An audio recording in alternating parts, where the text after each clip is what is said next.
अच्छी बातचीत हुई, पॉजिटिव हुई। जो वादा किया गया उन्होंने इंश्योर किया कि जो बात हम करेंगे सच पे करेंगे, किसी को धोखा नहीं देंगे, झूठ नहीं बोलेंगे। दो पार्टियों में बर्फ पिघलने से मुल्क के सबसे बड़े हरीफों में सियासी कशीदगी कम होने लगी। सियासी मंजरनामे पर सबसे बड़ा टर्नआउट, सबसे बड़े सियासी हरीफ आखिरकार एक टेबल पर बैठ ही गए। कलियमीन गंडापुर की वज़ीर आज़म शहबाज शरीफ से मुलाकात आखिर वाक़या पजीर हो ही गई।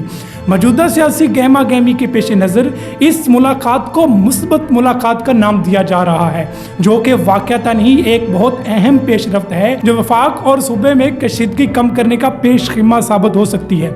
सबसे अहम और मज़े की बात तो ये है कि KP के वज़ीर आला अली अमीन गंडापुर ने भी इस्लामाबाद में वज़ीर आज़म शहबाज शरीफ से होने वाली इस मुलाकात को सबसे अहम और मुस्बत करार दे दिया है। मुलाकात के बाद सहाफ़ियों से गुफ्तगू करते हुए अली अमीन गंडापुर का कहना था कि अब चूंकि हुकूमतें बन चुकी हैं तो हमें सूबे की तरक्की और लोगों की भलाई के लिए मसाइल पर बात करना ही होगी। ये बात इसलिए भी हैरान कुन है कि अली अमीन गंडापुर शहबाज शरीफ, नवाज शरीफ और मरीम नवाज के हवाले से रोज़े अव्वल से ही जारहाना मुअक्कफ अख्तियार करते रहे हैं और लम्हा ब लम्हा तनकीदी निश्तर बरसाते रहे हैं, जिससे बज़ाहिर तो यही नज़र आता था कि पहाड़ तो अपनी जगह से हिल जाएंगे लेकिन जारहाना अंदाज रखने वाले अली अमीन गंडापुर ना हिलेंगे। वज़ीर आज़म शहबाज शरीफ के दौरे पेशावर के दौरान उनका इस्तकबाल ना करने के हवाले से जब मीडिया नुमाइंदों की तरफ से उनसे सवाल किया गया तो उन्होंने ये मौक़िफ़ अपनाया कि वो पेशावर में मौजूद नहीं थे, वरना इस्तकबाल के लिए ज़रूर आते, क्योंकि खैबर पख्तूनख्वा के लोग मेहमान नवाज हैं और यहाँ आने वाले हर शख्स को खुश आमदीद कहते हैं। अली अमीन गंडापुर का मीडिया ब्रीफिंग के दौरान मजीद कहना था कि वज़ीर आज़म शहबाज शरीफ ने KPK के वाजबात जल्द अदा करने की यकीन दहानी कराई है और हम पुरुमीद हैं कि ऐसा ही होगा ताकि सूबे के मसाइल को तरजीही बुनियादों पर हल किया जा सके। खैबर पख्तूनख्वा के वज़ीर आला के मशीर बराए इत्तलात बैरिस्टर मोहम्मद अली सैफ के मुताबिक वज़ीर आज़म हाउस में होने वाली ये मुलाकात इंतहाई खुशगवार माहौल में हुई और वज़ीर आला अली अमीन गंडापुर ने बहुत बेहतर अंदाज में सूबे के मसाइल और मुश्किलात को वज़ीर आज़म के सामने रखा है, जो कि काबिल सताइश अमर है। उनके बकौल वज़ीर आज़म ने भी नहायत मुस्बत अंदाज में इन मसाइल को सुना और उनके हल में तामुन की यकीन दहानी भी कराई। दूसरी जानिब वफाकी वज़ीर बराए मनसूबा बंदी एहसन इकबाल ने अली अमीन गंडापुर के साथ मीडिया पर ब्रीफिंग देते हुए कहा कि सूबा खैबर पख्तूनख्वा के मसाइल हल करने के लिए वफाक और सूबे की एक मुश्तरका कमेटी कायम करने पर इत्तफाक हुआ है, जो वफाक और सूबे के मसाइल और मामलात का मुशाहिदा करके उनके हल के लिए मुतल्लिका अथॉरिटी को उनके हल की सिफारिशात भी करेगी।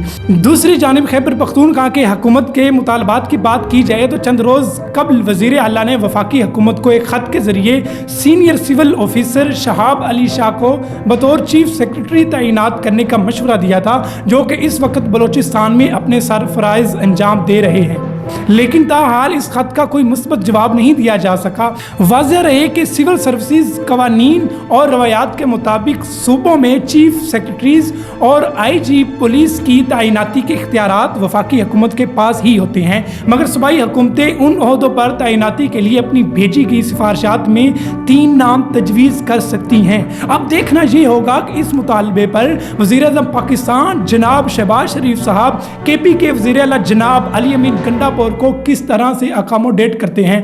इस मुलाकात में अली अमीन गंडापुर ने सूबे के बकाया जात का भी मुतालबा किया, लेकिन ताहाल इस बयानिए पर कोई ऑफिशियल बयान सामने नहीं आया। लेकिन वफाक के ज़िम्मे खैबर पख्तूनख्वा के बकाया जात के बारे में एक रोज़ कबल वज़ीर आला खैबर पख्तूनख्वा अली अमीन गंडापुर की ज़ेर सदारत वफाक से जुड़े सूबे की माली मामलात से मुताल्लिक एक अहम इजलास वज़ीर आला हाउस पेशावर में बुलाया गया था।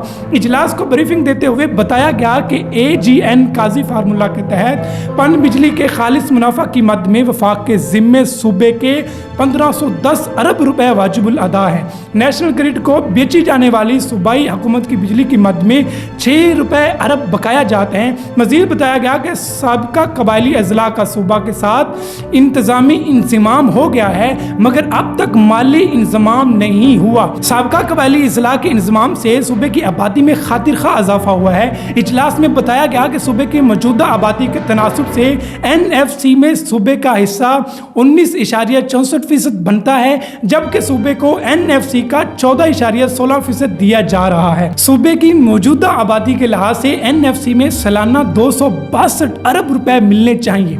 KP के वफाक के ज़िम्मे वाजिबुल अदा बकाया जात में सरे फरिस्त EGN काजी फार्मूले के तहत बिजली की रॉयल्टी है। इसी तरह 2018 के बाद जमशुदा कबायली इजला के लिए वफाकी और दीगर 3 सूबाई हुकूमतों की जानिब से अदायगी भी अब तक मुअत्तल रही है। 2010 में कौमी मालियाती कमीशन के मुताबिक खैबर पख्तूनख्वा को दहशत गर्दी से मुतासरा करार देकर उसे कौमी मालियाती कमीशन अवार्ड में 1% सालाना की अदायगी का फैसला हुआ था, मगर इस मद में भी 91 अरब सालाना की बजाय सिर्फ 3 अरब ही अदा किए गए हैं। दूसरी तरफ अगर KP के सूबा की कंट्रीब्यूशन की बात की जाए तो पाकिस्तान की GDP में खैबर पख्तूनख्वा का हिस्सा तारीखी तौर पर 10.5% पर मुश्तमिल है, जो कि अमरीकी $30 बिलियन से भी ज़्यादा बनता है।